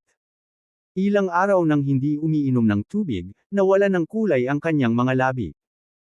Martha Evans, kung handa kang magmakaawa sa akin, baka bigyan kita ng isa pang pagkakataon, sabi ni Joshua Hess, nakatayo sa pasukan ng bilangguan, walang pakialam ang boses. Sumulyap si Martha Evans kay Joshua Hess at walang ekspresyong sinabi, Joshua Hess, tila nakalimutan mo na kung paano ka minsang lumuhad sa harapan ko at humingi ng awa. Habang nagsasalita siya, huminto si Martha Evans at bahagyang ngumiti, bakit hindi mo personal na atakihin ang Divine Alchemist Pavilion? Dahil ba hindi mo pa rin kayang harapin ang iyong past psychological trauma, kahit ngayon? Sa pagbanggit ng topic na ito, medyo naging pangit ang mukha ni Joshua Hess. Gaya ng sinabi ni Martha Evans, kahit na nakapasok na siya sa half-step na Marshall Marquee Realm ngayon, nagkaroon siya ng hindi maipaliwanag na takot kapag kaharap si Martha Evans sa kaibuturan ng kanyang puso. Martha Evans, huwag mong isipin na hindi talaga ako maglalakas loob na patayin ka. Malamig na sabi ni Joshua Hess. Kung mayroon kang lakas ng loob, nagawa mo na ito, sagot ni Lord Pavilion Master na may bahagyang ngiti. Hanggat papatayin mo ako, walang makakaalam na ang Sect Master ng Great Saint Sect ay lumuhad sa harap ng isang babae, umiiyak. Mapait at humihingi ng awa. Ang mukha ni Joshua Hess ay agad na naging isang hindi pa nagagawang lilam ng dark green, na may mga ugat na nakaumbok sa kanyang noo. Sa katunayan, hindi ako nangangahas na patayin ka, ngunit maaari pa rin kitang pahirapan. Si Joshua Hess ay nagngangalit ang kanyang mga ngipin at sinabi. Sa isang sundot ng daliri ni Joshua Hess, ilang sinag ng liwanag ang bumaril sa katawan ng Pavilion Master. Sa isang iglap, ang katawan ng Pavilion Master ay nanghina at nanghina, nakahandusay sa lupa, hindi makagalaw. Dahan-dahan kitang pahihirapan ng kahihiyan. Ngumisi si Joshua Hess. Sabi mo habang buhay mong iingatan ang kalinisan mo para sa taong iyon, di ba? Ngayon, hahayaan kitang maranasan ang kasiyahan ng mundo. Nang marinig ang mga salitang ito, sa wakas ay sumilay ang bakas ng takot sa mukha ng Pavilion Master. May gusto siyang sabihin, ngunit ni isang salita ay hindi niya magawa. Tumalikod si Joshua Hess at lumabas ng selda. Tumingin siya kay Elder Foster sa labas ng pinto at malamig na sinabi, ipapaubaya ko sa iyo si Martha Evans. Hayaan mo na lang siyang buhay. Magagawa mo lahat ng gusto mo sa kanya. Nagningning ang mga mata ni Elder Foster, at tuwang-tuwang sinabi niya, Sect Master, seryoso ka ba? Ano sa tingin mo? Sabi ni Joshua Hess na may malamig na mukha. Agad na napabulala si Elder Foster ng may kagalakan, "Salamat, Sect Master." Matapos iwanan ang mga salitang ito, si Elder Foster ay nagmamadaling tumakbo papasok. Sa labas ng pinto, ang mukha ni Joshua Hess ay sobrang hindi magandang tingnan. Siya at si Martha Evans ay naging magkaaway sa loob ng maraming taon, ngunit dahil ang Lord of Medicine God Pavilion ay may napakataas na katayuan sa lipunan, si Joshua Hess ay walang pagkakataon para sa paghihiganti.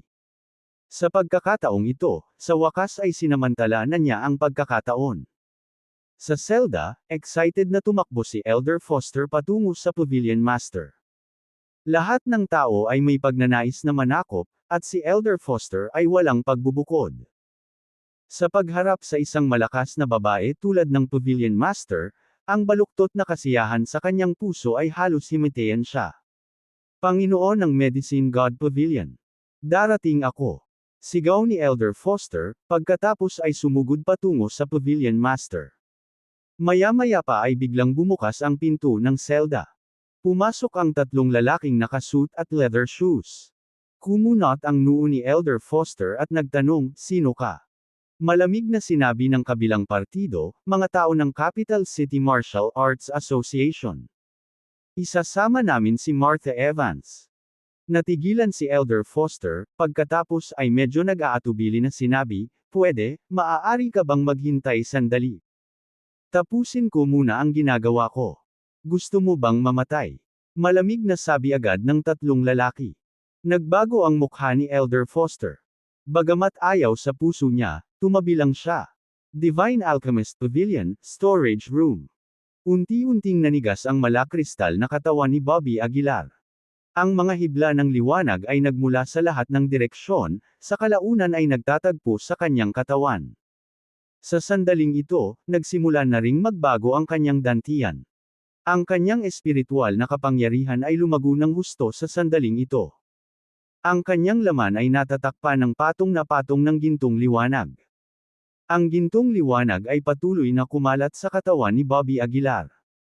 Isang layer, dalawang layer, tatlong layer. Isang kabuuang 108 layer. Sa ilalim ng takip ng higit sa 100 patong ng ginintoang liwanag, ang laman ni Bobby Aguilar ay tila nabalot ng ginto, kumikinang sa dilim. Buzz!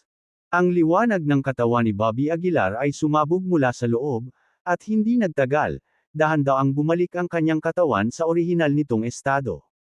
Sa parehong sandali, sa wakas ay nagmulat ang mga mata ni Bobby Aguilar. Dahan-dahan siyang bumangon, kinuyam ng mahigpit ang kanyang kamao, at isang napakalakas na puwersa ang bumangon. Kabanata 489-489, Perpekto sa Kaharian sa Lungguhit 1. Nakatayo sa walang laman na bodega na ito, namangha si Bobby Aguilar nang makitang halos mawala na ang nakapalibot na espiritual na enerhiya. Sa madaling salita, ang espiritual na enerhiya sa buong bodega ay halos hinigop ni Bobby Aguilar. Marahan niyang ikinuyom ang kanyang kamao, naramdaman ang lumalakas na kapangyarihan mula sa lahat ng bahagi ng kanyang katawan, at isang bakas ng kagalakan ang sumilay sa kanyang mga mata. Ito ba ang kapangyarihan ng isang kalahating hakbang na martial marquee? Mahinang ungol ni Bobby Aguilar. Hindi kalabisan na sabihin na ang kapangyarihang ito ay hindi bababa sa 12-dosenang beses na mas malakas kaysa dati. Hindi tama iyon. Ngunit hindi nagtagal, napansin ni Bobby Aguilar na may mali. Bagamat tumaas ng husto ang kanyang lakas, tila hindi pa siya umabot sa gilid ng martial marquee realm.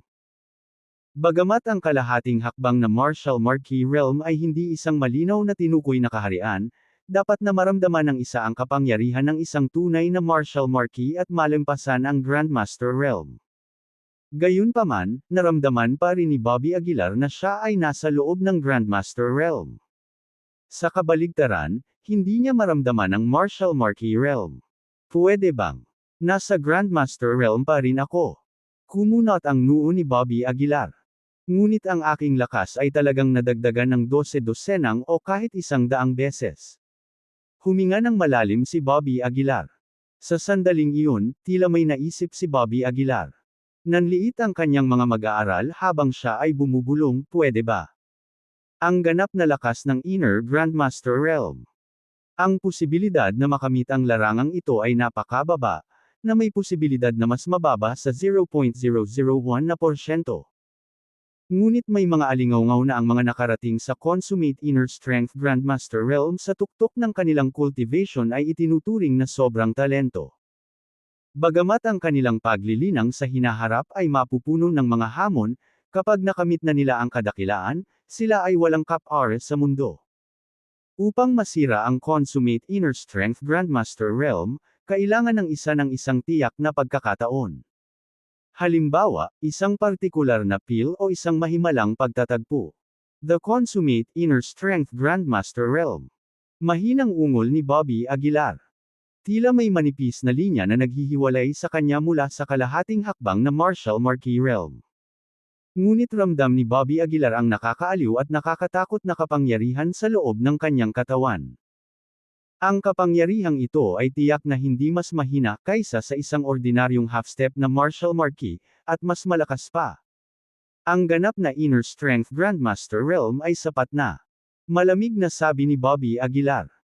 Sa kanyang kasalukuyang lakas, kung makatagpo siyang muli ng isang tulad ni Dudley Lynch, buong tiwala si Bobby Aguilar na kaya niyang kitilin ang kanyang buhay sa loob ng 3 paghinga. Sa sandaling ito, hindi alam ni Bobby Aguilar kung ito ay isang pagpapala o isang sumpa. Bilang isang consummate inner strength grandmaster, nalampasan ng kapangyarihan ni Bobby Aguilar ang kalahating hakbang na Martial Marquee Realm. Kaya, gaano siya kalakas kapag nakapasok na siya sa kalahating hakbang na Martial Marquee Realm? Hindi maisip. Sa pananatili sa bodega na ito, hindi naramdaman ni Bobby Aguilar ang paglipas ng oras. Kaya naman, hindi niya alam kung kailan bubuksan ang pinto.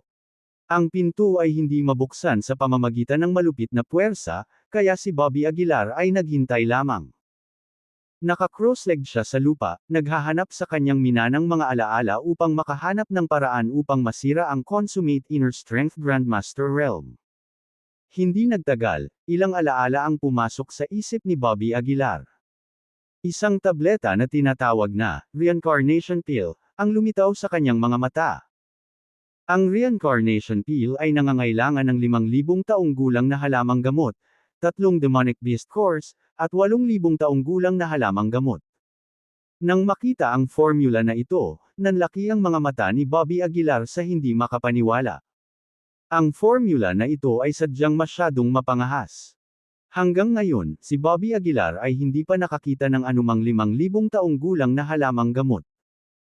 Hindi lang iyon, ang Reincarnation Pill ay mayroon ding napakataas na mga kinakailangan para sa mga Pill Masters, na nangangailangan ng 2 Pill Master na may Purple Spirit Fire upang pinuhin ito ng sabay-sabay. Ang pangangailangang ito lamang ay sapat na upang madapa ang karamihan ng mga tao.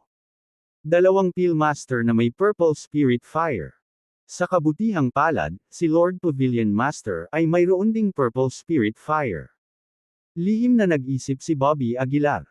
Sa kasong ito, ang pinakamahirap na bahagi ay ang paghahanap ng 5,000 taong gulang na mga halamang gamot. Mukhang guguluhin ko na naman si Lord Pavilion Master. Mapait na ngumiti si Bobby Aguilar sa kanyang puso. Tumayo si Bobby Aguilar at tiningnan ang mga halamang gamot sa bodega. Dahil sa pagsipsip ni Bobby Aguilar ng espiritual na enerhiya, halos lahat ng mga halamang gamot sa bodega ay nalanta. Dahil dito, bahagyang nakonsensya si Bobby Aguilar. Simula nang dumating siya sa Divine Alchemist Pavilion, hindi niya alam kung gaano kalaki ang problemang naidulot niya sa kanila. At ang buong pusong tulong ng Pavilion Master sa kanya ay napakalaki at napakalaking pabor. Kung wala ang tulong ng Pavilion Master, hindi alam ni Bobby Aguilar kung gaano katagal bago niya maabot ang Consummate Inner Strength Grandmaster Realm. Bagaman hindi pa ako nakatuntong sa kalahating hakbang na Martial Marquee Realm, sa aking kasalukuyang estado, ang pakikitungo kay Dexter Blair ay isang piraso ng cake. Malamig na tumikim si Bobby Aguilar sa kanyang puso. Iniligpit niya ang 3 purong sinaunang puno at tahimik na naghintay na bumukas ang pinto ng bodega. Ang mundo sa labas. Araw-araw na panayam ng unang elder. Alam na alam niya sa kanyang puso na hindi siya iginagalang ng mga alchemist na ito. Kaya, kailangan niyang hugasan ang mga ito araw-araw at maging mabait at mahigpit. Sa tanghali sa araw na ito, tinipon ng unang elder ang lahat ng mga alchemist sa plaza. Inilibot niya ang kanyang tingin sa mga tao at walang pakialam na sinabi, si Martha Evans ay naging isang bagay ng nakaraan, at ako ang pangalawang henerasyong Pavilion Master ng Divine Alchemist Pavilion. Ang mga sumusunod sa akin ay natural na gagantimpalaan, ngunit isa lamang ang kahihinatnan para sa mga hindi. Bago bumagsak ang kanyang mga salita, kinaladkad ng dalawang lalaki ang isang kalahating patay na matandang lalaki pasulong. Ang matandang lalaking ito ay walang iba kundi ang pangalawang elder. Siya ay napuno ng dugo, ang kanyang aura ay mahina, at siya ay mukhang lubos na miserable. Ikalawang elder. May biglang sumigaw sa crowd. Inabot ng unang elder ang kanyang palad at hinawakan ang pangalawang elder sa kanyang kamay.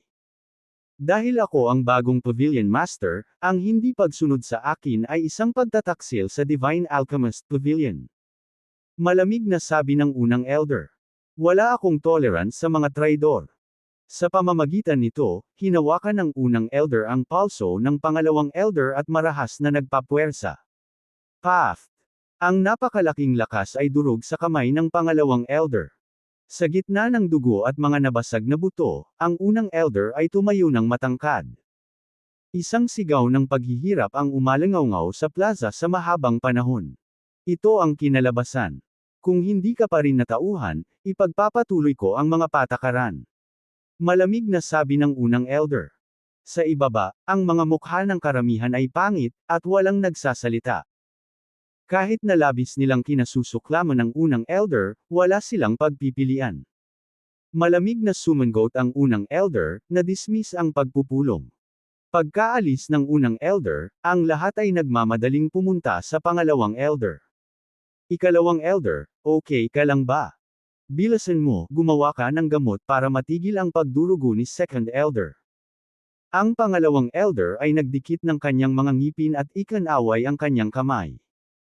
Bumulong siya, bukas ng umaga, lalabas si Bobby Aguilar sa pag-iisa. Pagkatapos niyang lumabas, tiyak na hindi niya pababayaan ang unang elder. Nang marinig ito, hindi sinasadyang tumingin ang lahat sa direksyon ng bodega. Dalhin mo ako sa pinto ng bodega.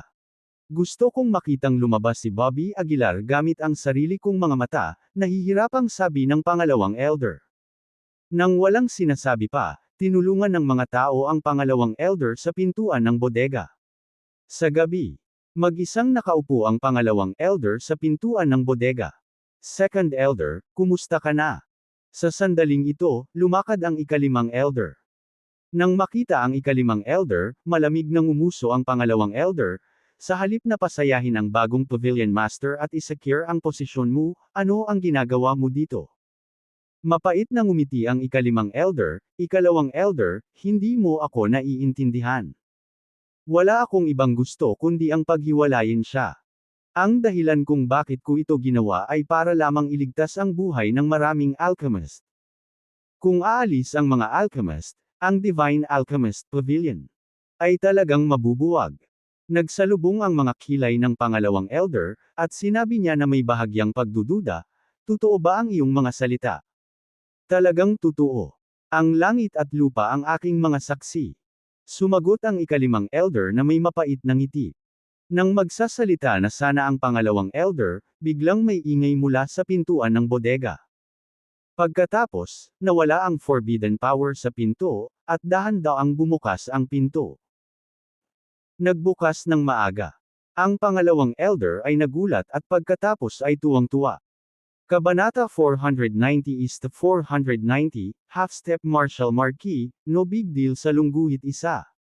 Sa pagbabantay nilang dalawa, dahan-daang bumukas ang pinto. Pagkatapos, dahan-daang lumabas si Bobby Aguilar. Mabilis na tumayo si fifth elder at hinawakan ang braso ni Bobby Aguilar. Namumula ang kanyang mukha sa pananabik, namuo ang mga luha sa kanyang mga mata habang nanginginig, Bobby Aguilar, ikaw. Sa wakas ay natapos mo na ang iyong pag-iisa. Habang nagsasalita siya, ang mukha ni fifth elder ay natatakpan ng mga bahid ng luha, na may uhog na tumatakbo ng malaya. Natulala si Bobby Aguilar habang walang kwentang tanong niya, ikalimang elder, ano ang nangyayari sa iyo? Kaagad pagkatapos, nakita niya ang pangalawang elder na may mga sugat sa buong katawan. Nagmamadaling tinulungan ni Bobby Aguilar ang pangalawang elder na tumayo at sabik na itinanong, "Ikalawang elder, ano? Ano ang nangyari? Sino ang gumawa nito sa iyo?" Hinawakan ng pangalawang elder ang kamay ni Bobby Aguilar at malamig na sinabi, "Bobby Aguilar, anuman ang mangyari, kailangan mong maghayganti. Ano sa lupa ang nangyayari?" Bahagyang naramdaman ni Bobby Aguilar na may hindi tama. Kaagad na ikinwento ng pangalawang elder at ikalimang elder ang mga pangyayari kay Bobby Aguilar. Habang nag-uusap sila, lalong nagalit si Bobby Aguilar habang nakikinig siya, nadama ang isang mamamatay tao na espiritu na mabilis na bumalot sa kanya. "Sinasabi mo, ang Pavilion Master ay nahuli ng Great Saint Sect." Ang mukha ni Bobby Aguilar ay sobrang pangit. Lubos na pinabura ng Pavilion Master si Bobby Aguilar, hindi lamang maraming beses siyang iniligtas mula sa apoy at tubig kundi binigyan din siya ng masaganang mapagkukunan. Ang gayong kabaitan, hinding-hindi makakalimutan ni Bobby Aguilar. Kung hindi dahil sa paglason sa kanya ng lihim ng unang elder, ang kalahating hakbang na martial marquee na iyon ay hindi magkakaroon ng pagkakataon laban sa Lord Pavilion Master. Galit na sabi ng pangalawang elder. Huminga ng malalim si Bobby Aguilar. Pinipigilan ang kanyang galit, yumuko siya at sinabi, "Ikalawang elder, dapat kang magpahinga at magpagaling. Papatayin ko agad si first elder. Para sa Great Saint Sect. Ako, si Bobby Aguilar, ay talagang bibisitahin sila." Anuman ang mangyari, hindi hahayaan ni Bobby Aguilar na saktan ang Pavilion Master. "Ikalimang elder, iiwan ko ang pangalawang elder sa pangangalaga mo," tumingin si Bobby Aguilar kay fifth elder. Tumango ang fifth elder, "Sige, ingatan mo ang iyong sarili." Nang walang sinabi pa, tumalikod si Bobby Aguilar at tinungo ang Pavilion Master Building. Sa Pavilion Master Building, ang unang elder ay komportableng nakahiga sa isang tumba-tumba. Nasa harap niya ang isang pot ng black tea, na dating paboritong inumin ng Pavilion Master. Isa pa, naghihintay sa kanya ang dalawang attendant sa kanyang tabi. Napuno ng takot ang mga mukha ng mga attendant. Hindi sila nang ahas na magsalita laban sa unang elder ngayon. "Ano, ayaw mo bang pagsilbihan ako?" Malamig na tanong ni first elder. Ang mga katulong ay nagmamadaling tumayo at bumulong, hindi kami nangangahas. Tandaan, simula ngayon ako na ang bagong Pavilion Master ng Divine Alchemist Pavilion. Malamig na pahayag ng unang elder. Kung gusto mong mabuhay, mas mabuting kalimutan mo si Martha Evans. Nanatiling tahimik ang mga attendant habang nakaluhod sila sa harap ni First Elder, maingat siyang inaalagaan. Sa sandaling ito, ang unang elder ay may matagal na pakiramdam ng pag-aalala sa kanyang puso. Ayon sa timeline, si Bobby Aguilar ay dapat na lalabas sa pag-iisa sa susunod na araw. Kung nagawa niyang maabot ang kalahating hakbang na antas ng martial marquee, walang paraan na mahawakan siya ng unang elder. "Sana hindi ako pababayaan ng mga tao mula sa Halcrone Sect," naisip ni First Elder sa kanyang sarili. Noon lang, bigla niyang naramdaman ang isang matinding mamamatay tao na espiritu na lumalapit. Tulad ng isang malamig na alon, pinalamig nito ang unang elder sa kanyang kaibuturan. Dali-dali siyang bumangon at sumigaw, "Sino nandoon?" "Ang killer mo." Isang malamig na boses ang umalangaw sa kadiliman. Pagtingin nila, nakita nila ang isang binata na nakatayo sa Pavilion Master Building. Ang binata ay may malamig na ekspresyon, nakakuyom na mga kamao, at nakakatakot na aura na nagpapahirap sa paghinga. Bobby Aguilar. Nang makilala ni First Elder kung sino iyon, nagbago ang kanyang mukha. Si Bobby Aguilar ay humakbang pasulong, nagngangalit ang kanyang mga ngipin. "Ang Pavilion Master ay palaging may mataas na pagpapahalaga sa iyo, ngunit nakipagtulungan ka sa Great Saint Sect upang gumawa ng gayong kataksilan. Unang elder, anong parusa ang nararapat sa iyo?" Sa isang dagandong, ang kaluluwa ng unang elder ay tila umalis sa kanyang katawan. Pinipigilan ng takot sa kanyang puso, sinubukan niyang panatilihin ang kanyang kalmado. "Bobby Aguilar, ang mga bagay ay hindi tulad ng iniisip mo." Sampal. Bago pa matapos magsalita ang unang elder, Isang gintong liwanag ang tumama sa kanyang mukha. Sumpa mong hayop ka. Sabi ni Bobby Aguilar habang nagngangalit ang mga ngipin. Tinakpan ng unang elder ang kanyang mukha, na nagngangalit sa galit, "How dare you hit me?" Bobby Aguilar, kahit nakalusot ka, hindi ako natatakot sa'yo. Isa rin akong half-step martial marquee. Kalahating nanay mo. Isang dagandong na puno ng espiritual na kapangyarihan ang nagpakawala ng napakalaking puwersa. Ang unang elder ay nakaramdam ng tamis sa kanyang lalamunan at talagang nagluwa ng isang subo ng dugo.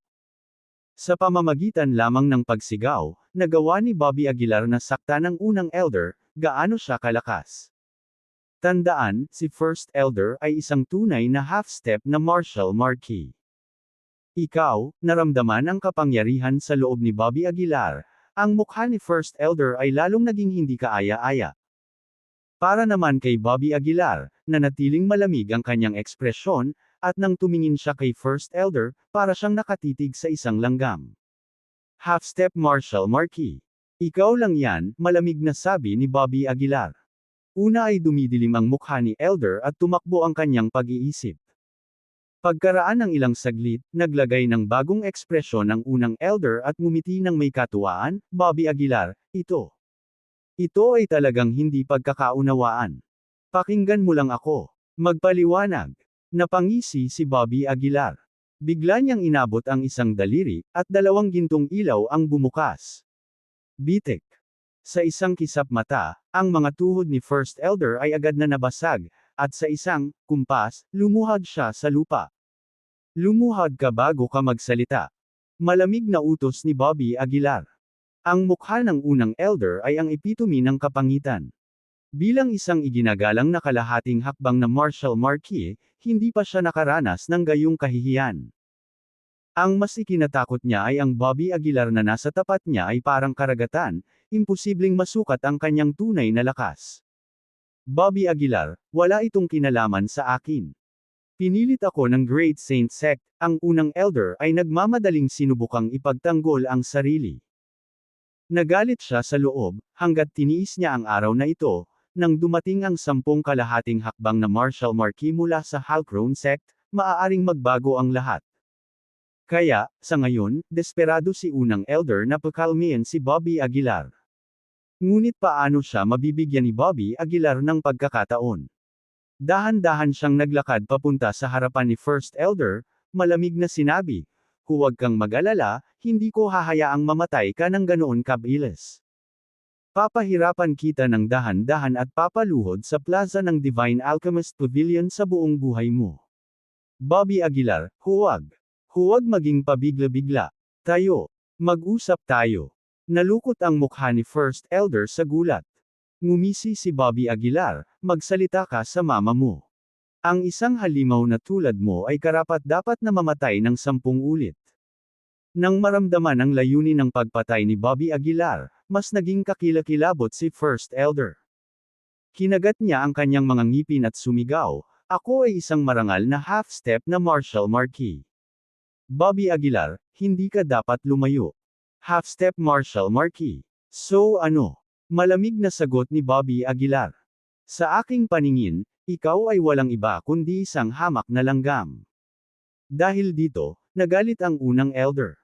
Sinambulat niya ang kanyang inner strength, at isang makinang na liwanag ang umikot sa kanyang mga palad. "Tumanggi akong maniwala na hindi ka magagapi." Unang umungal si elder ng galit, pagkatapos ay itinulak ang kanyang palad kay Bobby Aguilar. Si Bobby Aguilar ay nakatayo roon ng hindi gumagalaw, pinayagan ang palad ng unang elder na dumaikit sa kanya.